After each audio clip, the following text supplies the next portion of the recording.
Hello everyone. In this video I will be showing you the simulation program that you will be using. To get started, first you need to open a terminal. You can do so by clicking Ctrl, Alt and T. That should open up a terminal. Once we're in the terminal window, we're going to use the ROS launch command to start our program. So here I have prepared it, but it's the ROS launch and then the package, which in our case would be the rotor_gazebo, and then the launch file which we want to use. So for just testing if everything is working, we use the mav_hovering_example.launch. So if we just run that, we're going to see a lot of text, and Gazebo will open and will look something like this. Then down here you can see the time, and after 5 seconds you're going to see it take off. And so you can see we'll just stay hovering here in 1 meter's height for 5 seconds. Once we have the simulation and ROS running, we can open a new terminal, again Ctrl-Alt-T, and then check the topics, which is all the data sent. So ROS topic list will provide us with a long list of everything that's going on.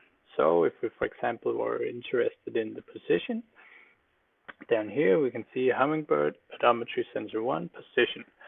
So to view it, we can try the ROS topic echo and then typing this out. And of course you can tab completed. So here we have it, position. And then we should see it just start spamming out the position. We can see it's around 0, x and y, and close to 1 meter in the set direction. It has a steady state error, this built-in position control in the height. So don't worry about that.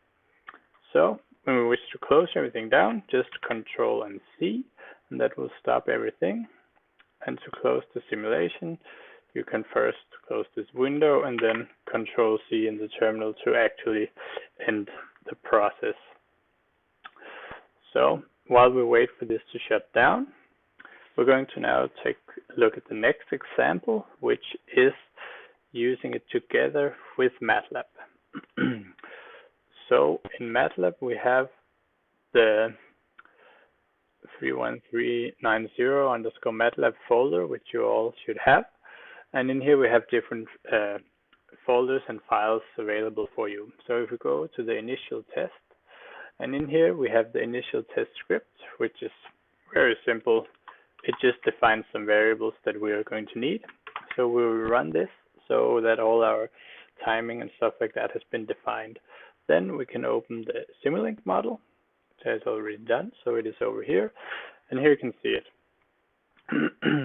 And what we'll see here is, first, we always have this synchronizer. This communicates with the Gazebo, which you saw earlier, and will make sure that the timing is correct between them. Then you have some subscribers. These are the ones that get the data from Gazebo and from ROS. So it gets here, we have one that gets the position, X, Y, Z, or as a vector. This is just the display to see it. And here we have the attitude subscriber, which is the same. We have the roll, pitch, and yaw, also in a vectorized format. And over on this side, we now have a publisher. The publisher sends commands to the simulator. So here we have, because it's a position control drone will be launching, we have a desired X, Y, Z, and a desired yaw. These are just a random sequence of positions that we want it to go to. It will make it go in a square. So before we run it, we will just go back to our terminal, and this time we'll be launching the MAU with position controller launch. And again, you can tap complete. So we launched up that one. Get our Gazebo window, and now we can see the simulation is stopped because it won't start until we start our Simulink simulation. So here we have the drone, and we expect it to fly up and then fly in a square where it does some rotations on the way. So to start the simulation, we go into Simulink, and then we go to Simulation, and then we can just press Run once everything is set up as we wish. So if we try to do that, so we can see it's compiling.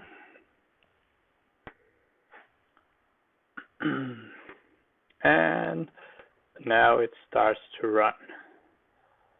And here we can see the time going up. So if we open our window here, sometimes it can the simulation can freeze up. No need to worry, the timing between the two will still be correct. It just takes it a couple of seconds to sort it out, and then it continues. So don't worry about that, you just have to be patient. So here you can see it's flying around and then rotating, and it will rotate back and then fly back, and it will just keep doing this. So this is how it's going to look in when you're simulating. If we go back into our Simulink model, we can see, if we look here, we have the positions. We are reading out the positions. So you can either view with these displays, or you can set up a scope, and then you will get a graph showing it. And to stop it, we first stop the simulation in Matlab, and then we can close this one and stop it with Control C in this in the simulation, or in the terminal. So this should be how it will look when everything is up and running. Once you have installed Matlab on either your own Ubuntu or on the VirtualBox image.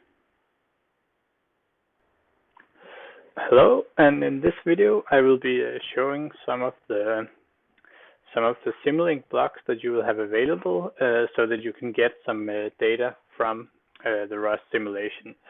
So if you open this, so once again we're in the 31390 underscore Matlab folder that you have gotten, and in here we have the Simulink ROS interface blocks.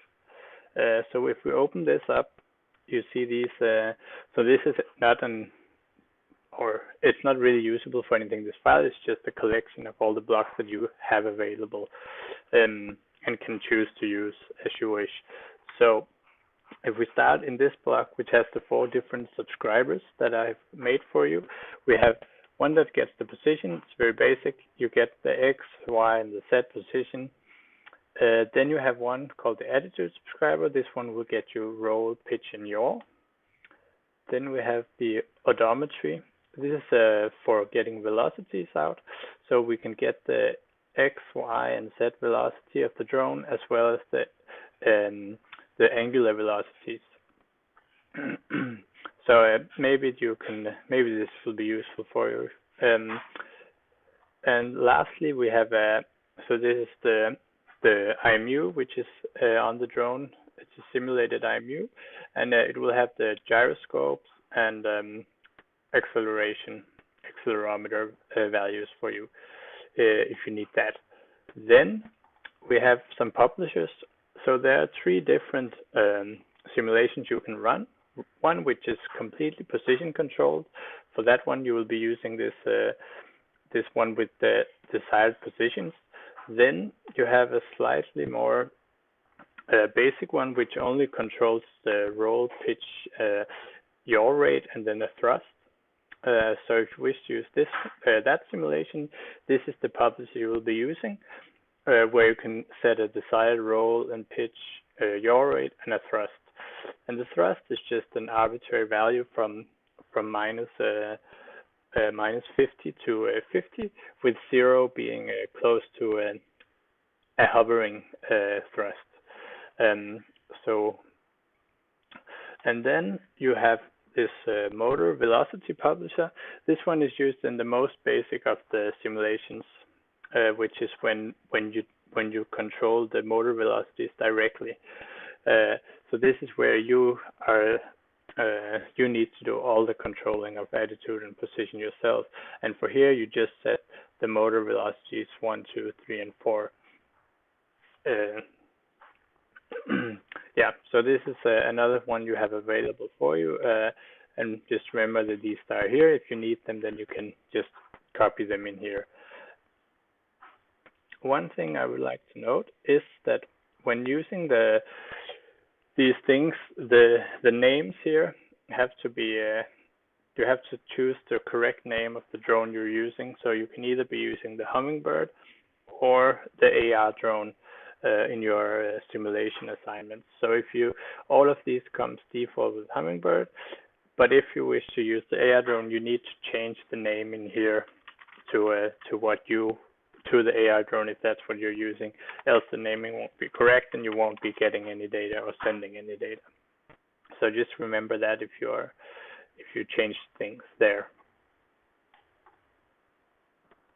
Hi, in this last part of the video, I will be showing you some of the different options you have when launching the Gazebo simulator. So as you remember, we have the basic launch, which we just launched the hovering example again.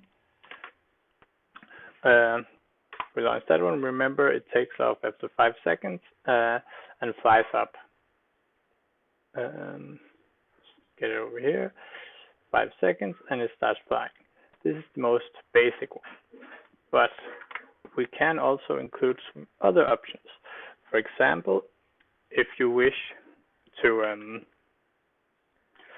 fly using another drone, you can use the AR drone instead. So to do so, after you have the launch file, you just choose which map name you want to use. So here we're going to put in AR drone. So once we've done that, it's going to choose that drone model instead. So this one is an X configuration drone instead, as you can see. So if you want to play around with this one instead, that's also a possibility for you.